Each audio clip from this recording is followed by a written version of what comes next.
17 సంవత్సరాల నుండి బకాయిలు ఇంకా 100 కోట్ల బకాయిలు డీటెయిల్ తీస్తుంది. ఇది ఇప్పటి కార్పొరేషన్ పరిస్థితి. అన్ని శాఖల అవినీతిపై అరవింద్ ధర్మపురి గారు 7 సంవత్సరాల నుండి, నేను 2 సంవత్సరాల నుండి నిజామాబాద్ రూపాయి అవినీతి మున్సిపల్ కార్పొరేషన్ని అదే విధంగా అవినీతి రహితం చేయడమే మా లక్ష్యం. ఇందూరు నగర అభివృద్ధి లక్ష్యం.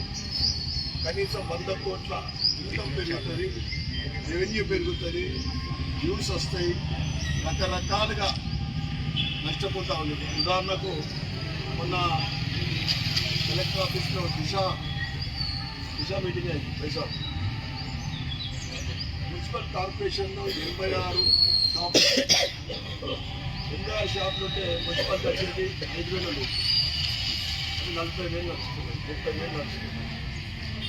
మరి ఎప్పటి వరకు అని అడిగినా, నేనే అడిగిన కమిషనర్ గారికి, సార్ మన డిసెంబర్ అయిపోయింది, ఇంకా ఆలస్యం ఎలక్షన్ అయిన తర్వాత మళ్ళీ కొత్త టెండర్లతో కనీసం ఆ ఒక్క మడిగలతోటి ఒక్కొక్క మడిగకు 20,000 ఎక్కువ తీసుకుంటే 85 నుంచి 15 లక్షల నెలకు ఇంకా పెరుగుతుంది. ఈ విధంగా అనేక కోణాలలో అవినీతిమయం అయిపోయింది మొత్తం.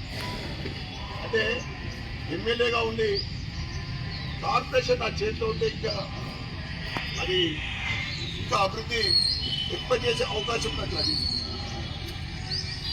అదేవిధంగా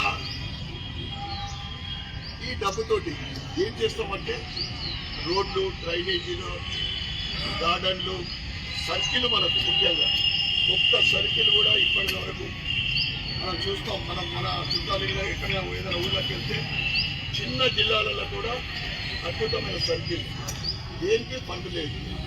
కట్టే ట్యాక్స్ బదిలీ అఫీషియల్ కట్టేది 80% శాలరీస్ వాళ్ళ మెయింటెనెన్స్కి పోతుంది. ఏదైనా వస్తే స్పెషల్ ఫండే రావాలా, సెంట్రల్ ఫండ్ రావాలా, స్టేట్ ఫండ్ రావాలా. ఇంకా కార్పొరేషన్, ఇందూరు కార్పొరేషన్ చెప్పిన తర్వాత అరవింద్ ధర్మపురి గారు ఎక్కి మరియు మన కేంద్ర మంత్రులు మాట ఇవ్వడం కూడా జరిగింది. తప్పకుండా కేంద్రం నుండి పెద్ద మొత్తము అంటే అభివృద్ధి కోసం తీసుకొస్తాము, మీకు ఇస్తామని తప్పకుండా వాళ్ళు మాట కూడా ఇవ్వడం జరిగింది. కనుక మీ అందరికీ కూడా చేతులెత్తి నమస్కరిస్తూ ఉన్నాను. ఇక్కడ మీ డివిజన్లు ఏదైతే పబ్లిక్ గ్రౌండ్ అంటే 60 డివిజన్లకు సంబంధించిన వ్యక్తులు ఇక్కడ రావడం జరుగుతుంది. దయచేసి ఒక్కసారి మాకు అవకాశం ఇవ్వండి.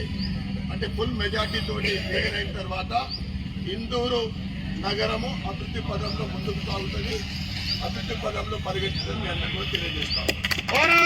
ప్రభుత్వం మీద ఒత్తిడి తెచ్చి, అధికారుల మీద ఒత్తిడి తెచ్చి, నోడా చైర్మన్ తోటి చర్చించి 130 కోట్ల నిధులు తీసుకురావడం జరిగింది.